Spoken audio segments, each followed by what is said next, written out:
va bien. Cette vidéo se veut mon AN7, donc mon étude de cas, basée sur mon AN6. Donc, c'est le type de pratique qu'on parlait. C'était une préparation au sacrement de la confirmation. Puis la clientèle participante, ben, ça se voudrait des jeunes hommes ainsi que des jeunes femmes de 18 à 34 ans, venant d'un milieu social qui se voudrait de la classe moyenne. Certains toujours aux études, d'autres sur le marché du travail. Donc, comme on a dit, c'était quoi? C'était des préparations vraiment à la confirmation. Qui étaient les personnes concernées? Ben, c'est vraiment un agent de pastoral accompagné d'un étudiant en pastoral, donc moi-même. Et c'est sûr, les personnes qui voulaient être confirmées.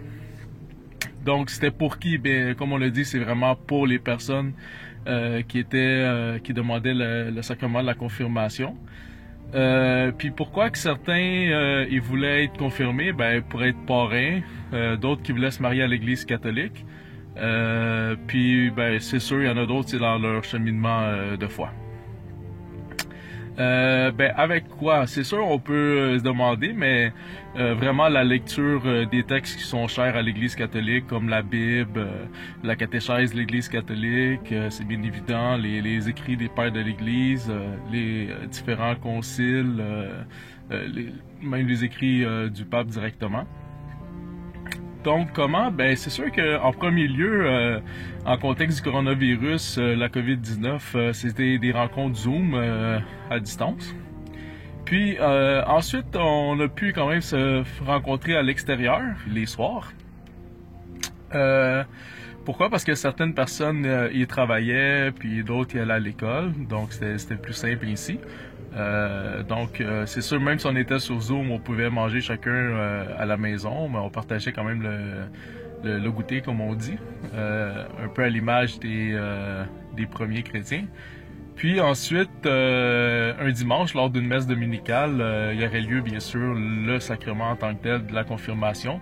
En principe, ça peut être l'évêque, mais cette journée-là, c'était un prêtre qui avait été dûment nommé à cet effet. Donc, vraiment le prêtre de la paroisse. Il y avait quelques exemples, là, comme des passages de la Bible qui avaient été lus. Comme par exemple dans Actes, on apprenant que la Samarie avait accueilli la parole de Dieu. Les apôtres qui étaient à Jérusalem y envoyèrent Pierre et Jean. Une fois arrivés, ces derniers prièrent pour les Samaritains afin qu'ils reçoivent l'Esprit Saint. Donc, en effet, l'Esprit n'était pas encore tombé sur eux. Ils avaient seulement reçu le baptême au nom du Seigneur Jésus. Donc, Pierre et Jean se mirent donc à leur imposer les mains et les Samaritains recevaient l'Esprit Saint.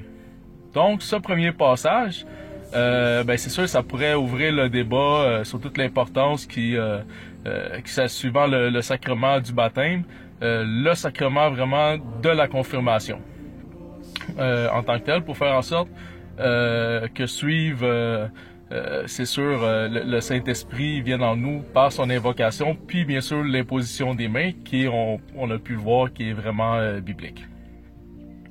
Ben ensuite, c'est sûr qu'il y a toujours un autre passage, toujours en Actes, qui c'est ça qui a été lu.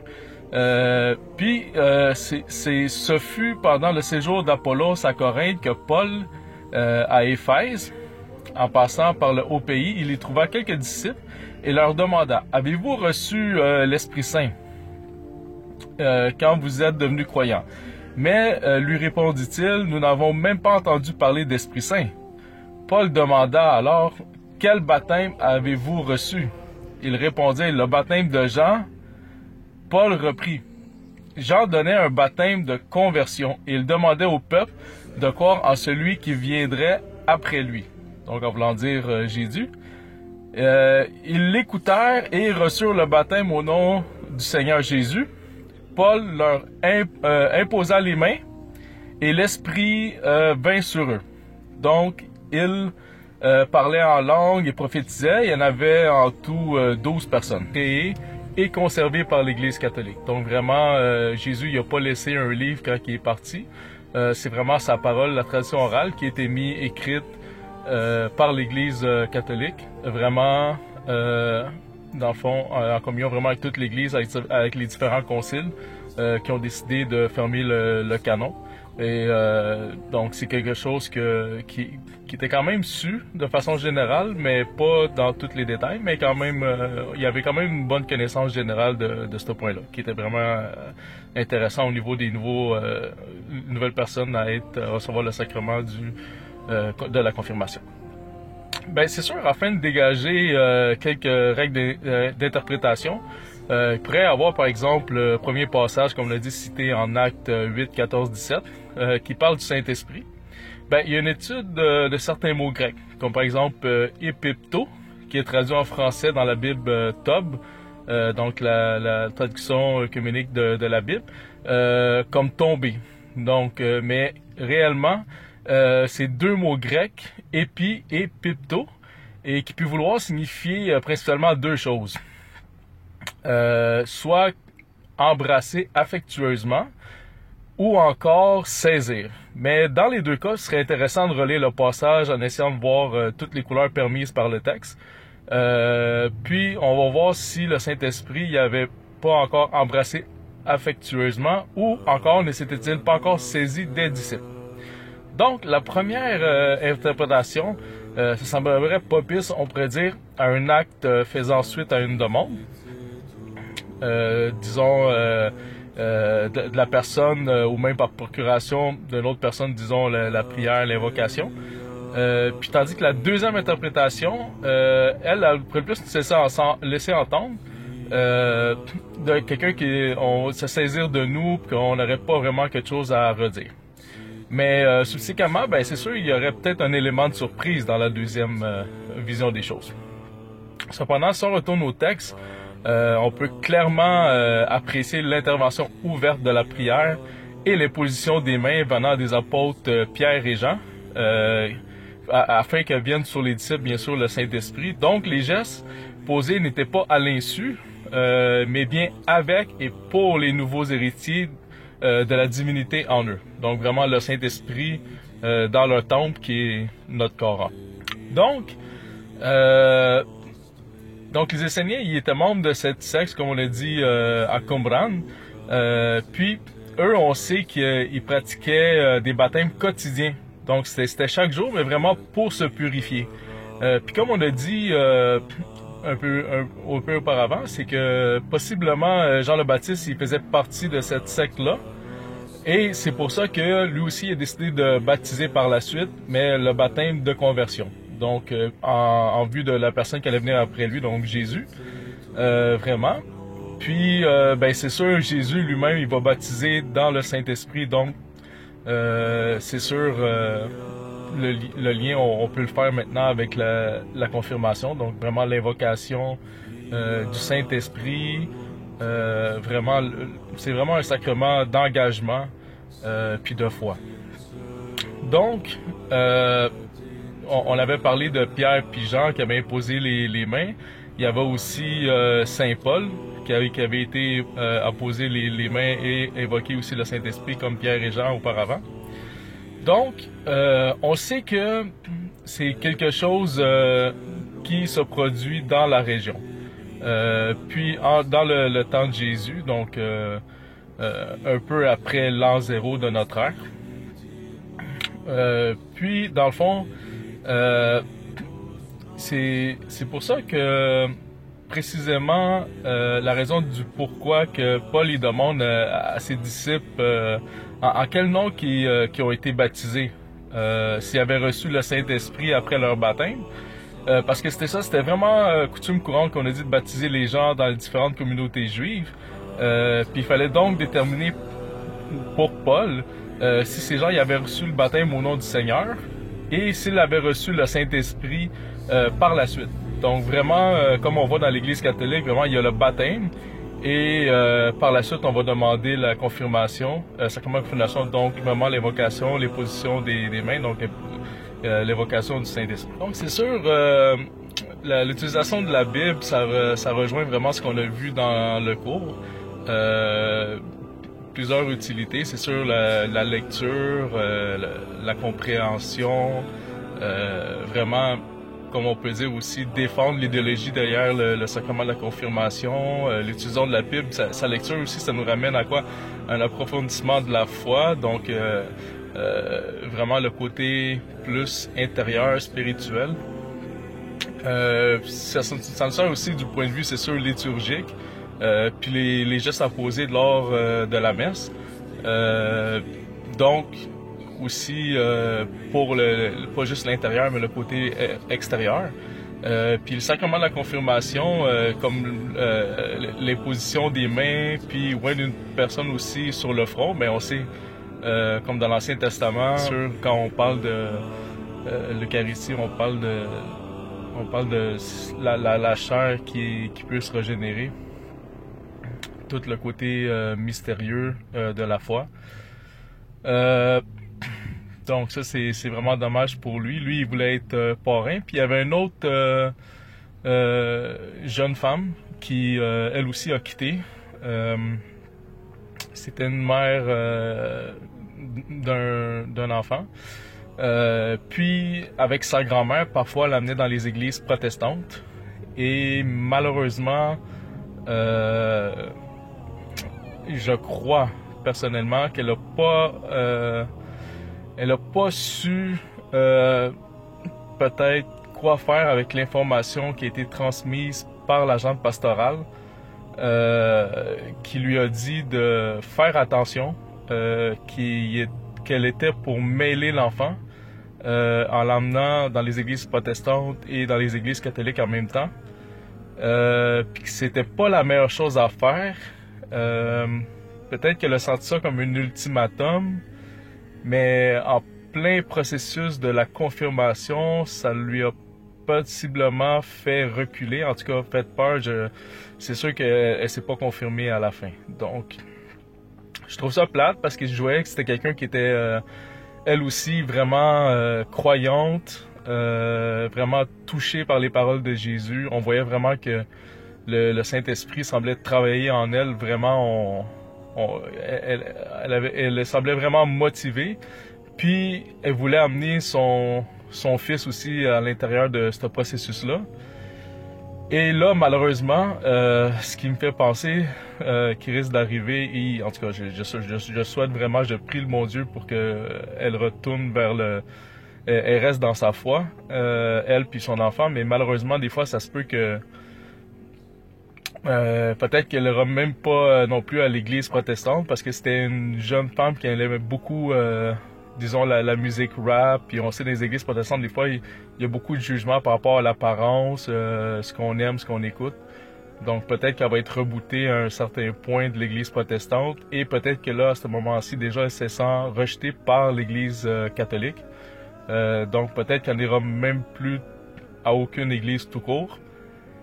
Et malheureusement, peut-être que c'est son fils en bout de ligne qui va payer le prix. Donc, à l'Église catholique, il est dit, tout dépendant du calendrier liturgique, c'est sûr qu'il y a des temps, par exemple, on pourrait dire ordinaires, puis d'autres temps, des jours de fête.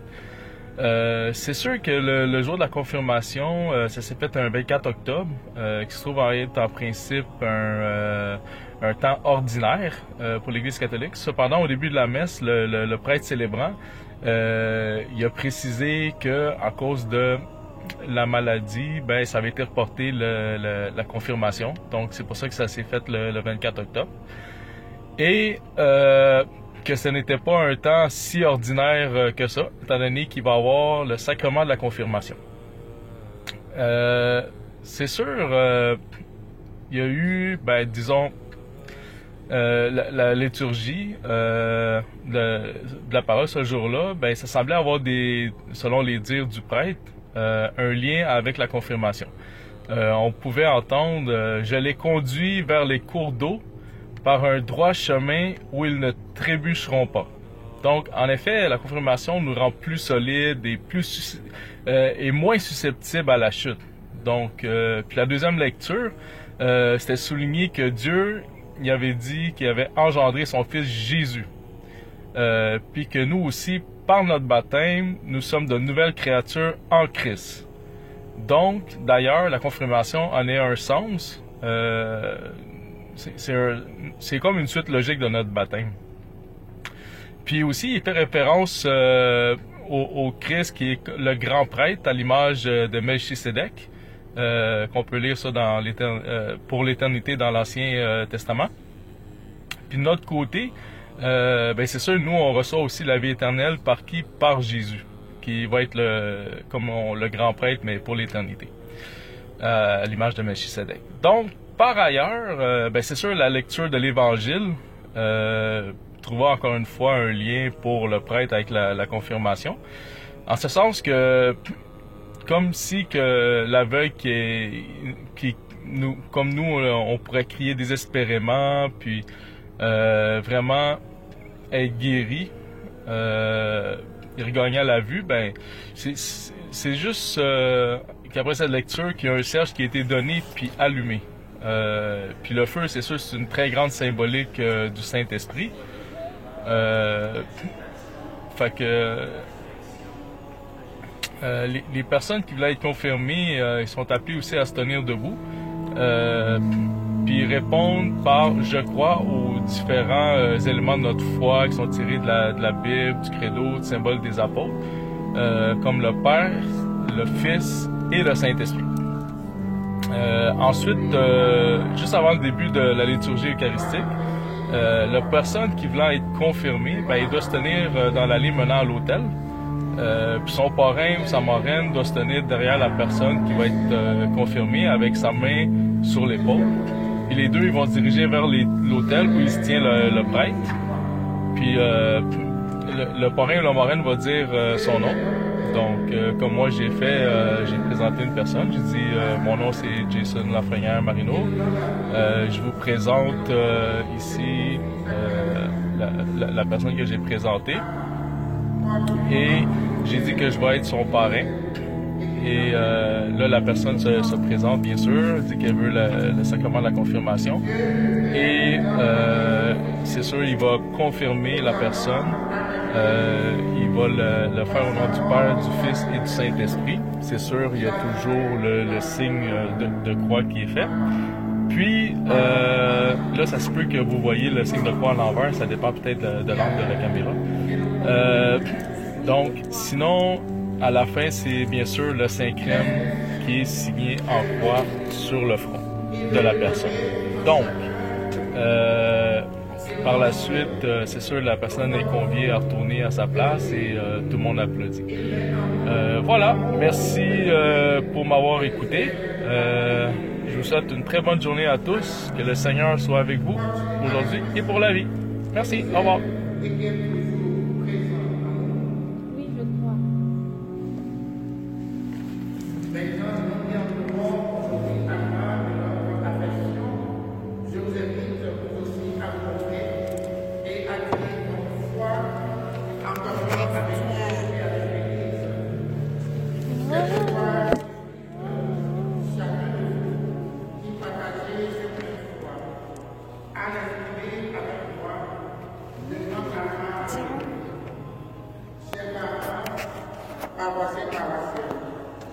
Frères et sœurs, croyez-vous en Dieu, Père, Fils et Esprit Saint? Oui. Je crois.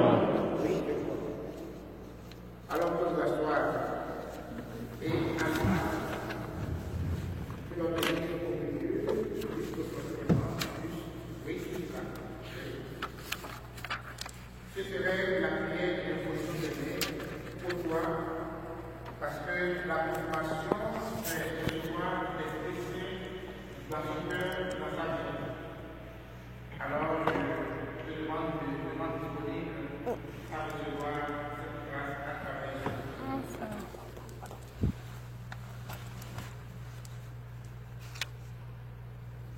Père de Jésus, de Christ, notre Seigneur, regarde cette baptisée, tu dis, nous imposons les mains. Comme tu l'as promis, répands maintenant sur elle ton esprit.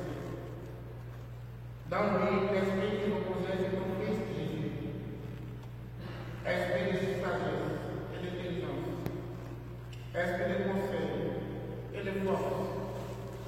esprit de connaissance.